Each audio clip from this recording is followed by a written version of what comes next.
शाम प्राची टीवी पर सीरियल देख रही होती है। तभी उसकी सास वहाँ आती है।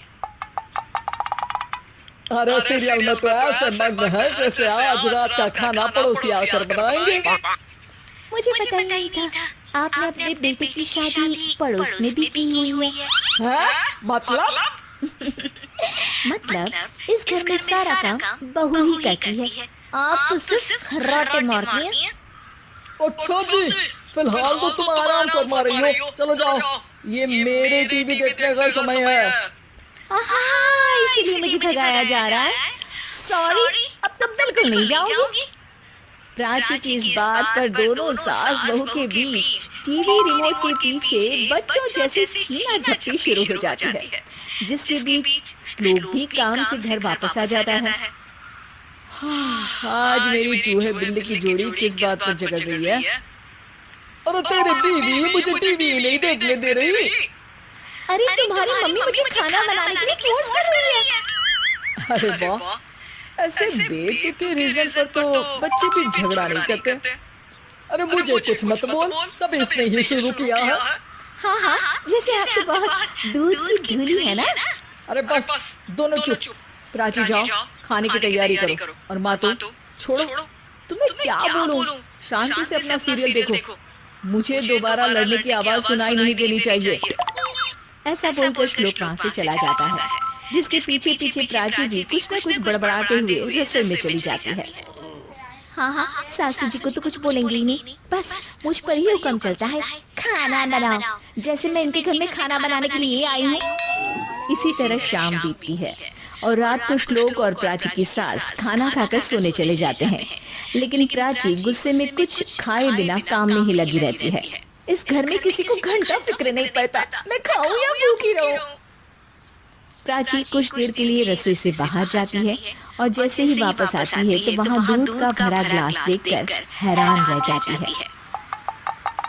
फिक्र पूरी है, बस दिखाना नहीं है। प्राची दूध पीकर सोने चली जाती है और अगली सुबह एक बार फिर सास बहू का कार्टून नेटवर्क स्टार्ट हो जाता है।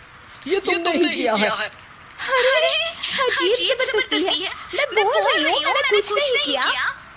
दोनों ने मिलकर पूरे घर को पागल खाना बनाया हुआ है। यहाँ कोई नॉर्मल इंसान तो रह ही नहीं सकता। इसीलिए अब पड़ोसी क्या रिश्तेदार भी घर आने से कतराते हैं। और सुन बेटे, तू भी चंगा, तेरी माँ भी चंगी, तेरी बीवी भी चंगी, रिश्तेदार।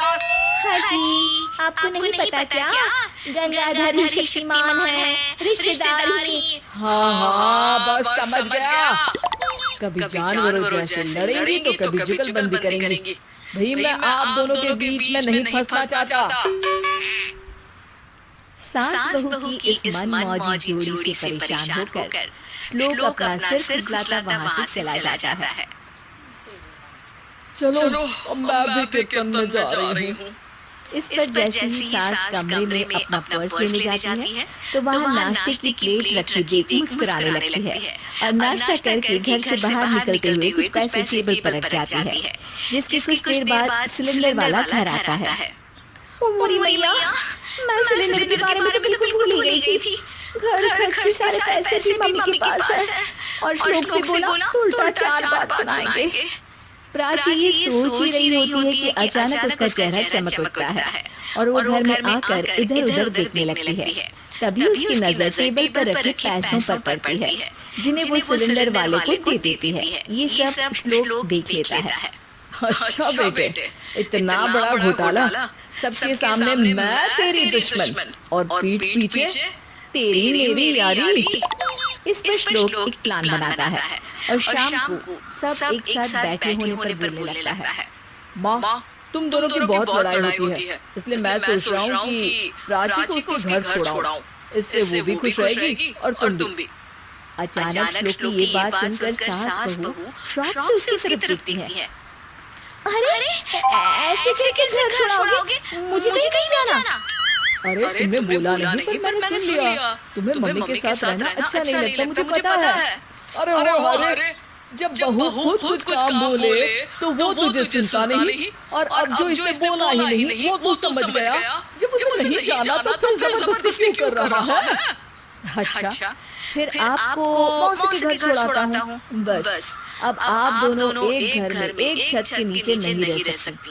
मैं इस टॉम एंड जेरी की जोड़ी को और नहीं झेल सकता। है? ऐसे कैसे नहीं रह सकते? तुम्हें इतनी दिक्कत है तो तुम्हारा बोरिया बिस्तर पैक कर देती हूँ। लेकिन मम्मी जी कहीं नहीं जाएंगी। बिल्कुल यही सुनना था मुझे। अगर दोनों में इतना ही प्यार है फिर हर वक्त ये लड़ाई का नाटक क्यों करती हो? देखा मैंने कैसे माँ किचन में दूध रखती है और तुम उनके लिए कमरे में नाश्ता रखती हो, और कैसे वो पहले ही तुम्हारी दिक्कत समझकर घर में पैसे रखकर बाहर जाती है। अरे भाई इतना ड्रामा तो डेली सोप में भी नहीं होता जितना तुम दोनों ने इस घर में फैलाया हुआ है। तू हमें टॉम एंड जेरी बोलता है ना, तो याद कर वो दोनों भी एक दूसरे को बाहर वालों की बुरी नजर से बचाने के लिए हमेशा सबके सामने लड़ते थे, लेकिन अकेले में दिक्कत के समय मदद भी तो करते थे। बस हमारा रिश्ता भी कुछ ऐसा ही है। और वैसे भी अगर सास बहू में तू मैं नहीं होती तो दुनिया वालों को कहानियां कैसे मिलेंगी?